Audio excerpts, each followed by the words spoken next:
Muitas vezes, a velocidade de um móvel, de uma partícula, varia com o tempo.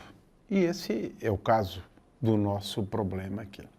Então, escrevemos que a velocidade é função do tempo. Nós podemos distinguir duas situações num movimento no qual a velocidade depende do tempo. Num primeiro caso, consideramos a situação na qual a velocidade é positiva. Se a velocidade do móvel em alguns instantes de tempo for positiva, isso significa que ds dt é positivo e, portanto, os espaços sempre crescem. O movimento, nesse caso, é dito progressivo. Ele progride na medida em que os espaços sempre aumentam. No entanto, se a velocidade for negativa, ds dt é menor do que zero e, consequentemente, nesse caso, os espaços diminuem à medida que o tempo passa. Nesse caso, nós dizemos que o movimento é retrógrado, que é o nosso problema aqui. Determinar os instantes de tempo para os quais o movimento é retrógrado. Ou seja, quando é que a velocidade é negativa? Então temos como primeira missão a de determinar a velocidade. Como sabemos, a velocidade é igual à derivada, no caso só tem uma coordenada, da coordenada y com respeito ao tempo. Poderíamos até dar o nome a essa velocidade de vy. Aqui não há necessidade disso. Temos uma velocidade só. Então podemos chamar de v apenas. Ora, como y varia com o tempo, de acordo com esta expressão, determinar a velocidade instantânea exige que eu determine a derivada dessa função, que é t ao cubo menos 7,5t ao quadrado mais 12t. Ora, nós devemos, em primeiro lugar, derivar a função t ao cubo, depois derivar a função t ao quadrado, finalmente derivar a função t. A derivada da função t ao cubo é igual a 3 vezes t ao quadrado. Portanto, o primeiro termo é 3 vezes t ao quadrado.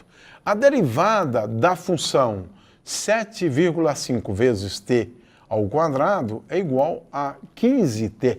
Isso porque a derivada da função t ao quadrado é igual a 2 vezes t. Finalmente, a derivada da função 12t nada mais é do que 12 apenas. Portanto, a velocidade varia com o tempo de acordo com esta expressão aqui. É importante lembrar que, na resolução desse problema, nós utilizamos aquela regra geral, válida para qualquer função do tipo polinomial. Ou seja, a derivada com respeito ao tempo da função t elevado a n, n é um número inteiro, é igual a n vezes t elevado à potência n menos 1. E foi por isso que nós utilizamos o resultado que d vezes t ao cubo dt é igual a 3 vezes t ao quadrado. Também utilizamos o resultado que d de t ao quadrado dt é igual a 2 vezes t. Finalmente, dt dt, utilizamos esse resultado, é igual a 1. O nosso problema é encontrar, né, para que instantes de tempo o movimento é retrógrado, ou seja, quando é que a velocidade do móvel é menor do que zero. É claro que existem alguns momentos para os quais a velocidade do móvel é positiva. Existem alguns instantes para o qual ela é negativa e, delimitando essas duas situações, eu tenho um instante de tempo para o qual a velocidade do móvel é igual a zero. Ou seja, o móvel pode ter um movimento progressivo e depois passar a ter um movimento retrógrado. Entre uma situação e outra, eu tenho uma situação no qual o móvel se encontrou parado num determinado instante de tempo. E esse instante de tempo é um instante de tempo para o qual a velocidade é igual a zero. Ou seja, nesse exemplo, concretamente, nós vamos determinar os instantes de tempo para os quais o móvel poderá se encontrar em repouso. Esses instantes de tempo, por outro lado, são as raízes de um polinômio do segundo grau, ou seja, t igual a menos b, mais ou menos raiz quadrada de b ao quadrado, menos 4 vezes a vezes c. O resultado disso é que temos, então, dois instantes de tempo, que, em última análise, são dados por 15 mais ou menos 9 dividido por 6. T mais é igual a 15 mais 9, 24 dividido por 6 é igual a 4.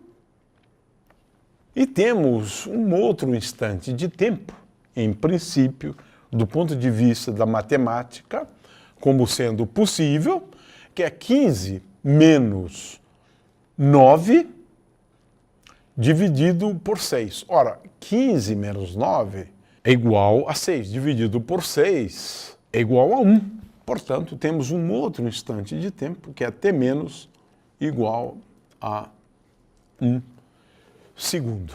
E se nós agora fizermos um gráfico da velocidade como função do tempo, esse é o gráfico. E agora nós podemos observar, olhando o gráfico, que para um instante de tempo t igual a 1 segundo, de fato, a velocidade é nula nesse instante de tempo. No instante de tempo t igual a 4, também a velocidade é nula.